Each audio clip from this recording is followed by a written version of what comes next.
Ever wondered how surrendering can be a strategy rather than a sign of defeat? It's a question that might surprise you, but it's also the crux of the 22nd law from the acclaimed book, The 48 Laws of Power. This law is titled, Use the Surrender Tactic, Transform Weakness into Power. Quite a mouthful, isn't it? But don't let the title intimidate you. This law is all about understanding the dynamics of power and how you can turn perceived weaknesses into strengths. The surrender tactic is not about accepting defeat or showing your vulnerability. It's about strategy, about wisdom, and about understanding the power dynamics at play. It's about realizing that sometimes, in order to win, you need to step back, to surrender, and to reassess the situation from a fresh perspective. Imagine a chess game. There are times when you might need to sacrifice a piece to gain a better position on the board. The surrender tactic works in a similar way. It's not about losing a battle, but about setting up the board for a grander victory. It's about understanding that sometimes the best way to win is not through direct confrontation, but through strategic withdrawal. The key to this tactic is transforming a perceived weakness into a strength. It's about turning the tables and using the situation to your advantage. It's about recognizing that surrendering can be a powerful tool when used strategically. It's about knowing when to fight and when to step back, when to push and when to let go. So the next time you find yourself in a tricky situation, remember the surrender tactic. Remember that sometimes surrendering can be the most powerful move you can make. And remember this too. The 48 Laws of Power is filled with more such intriguing concepts, and we're here to guide you through them all. So remember to hit that like button, share this video, and subscribe to our channel for more intriguing content. Now let's delve deeper into this tactic. So what exactly does it mean to surrender in the strategic sense? The word surrender often conjures up images of defeat and desperation. However, when we talk about surrender as a tactic, it takes on a whole new dimension. It's about playing your cards right, even when it appears you are folding. It's about turning the table when the odds seem to be against you. Imagine you're in a chess game and you're cornered. It seems like checkmate is inevitable, but then you deliberately make a move that appears to leave your king vulnerable. Your opponent, seeing an opportunity, takes the bait, only to realize too late that they've walked into a trap. This, my friends, is the essence of the surrender tactic. Now let's delve deeper into this concept. The surrender tactic is all about transforming perceived weakness into strength. It's about making your opponent underestimate you, only to surprise them with your resilience and cunning. The key here is the element of surprise, a powerful tool in any strategic game. Let's take a historical example. During World War II, the Allied forces staged a massive deception plan, Operation Fortitude. They tricked the German forces into believing they were going to attack Pas-de-Calais, France, instead of Normandy. The Germans, believing they had the upper hand, focused their defenses on the wrong location.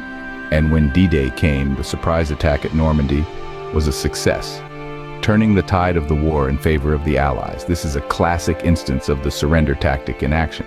But remember, the surrender tactic isn't about real defeat. It's about feigning defeat to lull your opponent into a false sense of security.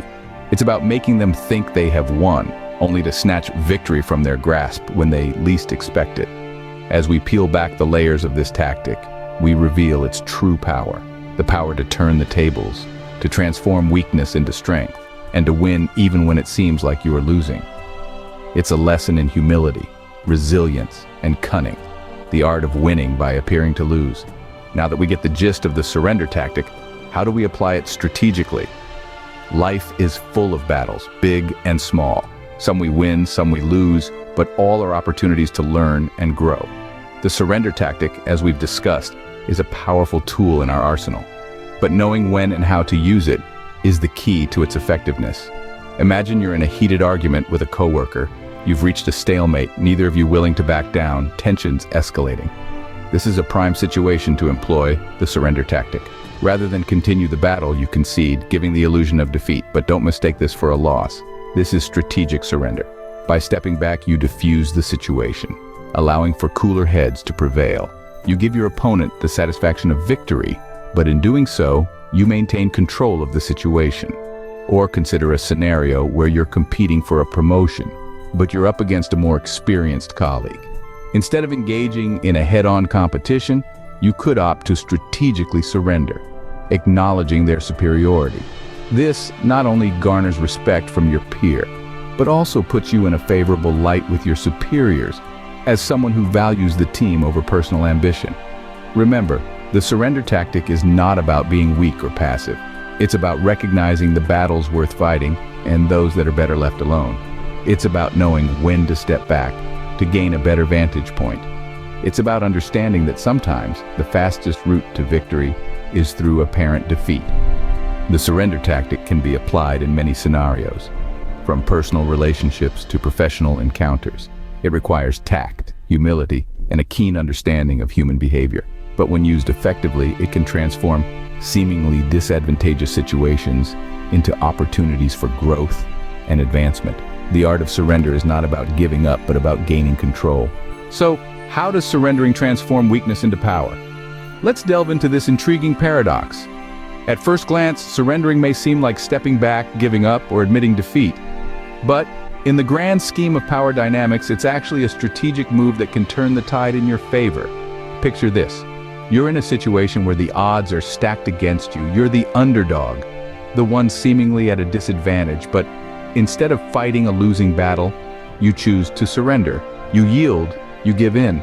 It may feel like you've lost, but have you really? Here's the twist. When you surrender, you're not just giving up. You're transforming. You're shifting from being a direct adversary to becoming a potential ally. This shift can be disorienting, even disarming for those who expected a fight. It creates a vacuum, a void that your opponents rush to fill. And in their haste, they may reveal their weaknesses, their vulnerabilities. Suddenly, you're not the weak one anymore. You've become a mirror, reflecting back their own insecurities, their own fears. You've turned the tables without throwing a single punch. That's the power of strategic surrender. Now, this doesn't mean that you become passive or submissive. No, quite the contrary. You remain active, alert, ready to seize the opportunities that present themselves. You're like the judoka, using your opponent's strength and momentum against them. But instead of physical force, you're leveraging the power of perception, of psychology, of strategy. Remember, power isn't just about brute force or dominance. It's about influence, about control, about understanding the nuances of human nature and playing the game in a way that benefits you. It's about knowing when to fight, when to retreat, and when to surrender. So, the next time you find yourself in a tough spot, remember this. Surrendering doesn't mean you're weak. It means you're smart. It means you understand that sometimes the way to win is not by fighting harder, but by fighting smarter. Surrendering is not a sign of weakness, but a clever move to gain power. Let's take a moment to look back at what we've learned about the surrender tactic. This 22nd law from the 48 laws of power, unleashing power, the 22nd law explained, is not about admitting defeat, but rather it's about strategically choosing to step back, to reassess and reposition. It's about embracing the power of surrender to transform weakness into power. We started by understanding the essence of the surrender tactic. This is not about giving up, but rather about choosing your battles wisely. It's about recognizing that sometimes the most powerful move is to retreat, to preserve your resources for a more advantageous battle. We moved on to the art of strategic surrender. Here, the key takeaway is that surrendering is not a passive act, it's an active strategy. It's about recognizing the power dynamics at play and using them to your advantage. It's about understanding that sometimes the best way to win is to appear to lose. Finally, we delved into how to transform weakness into power. This is where the surrender tactic truly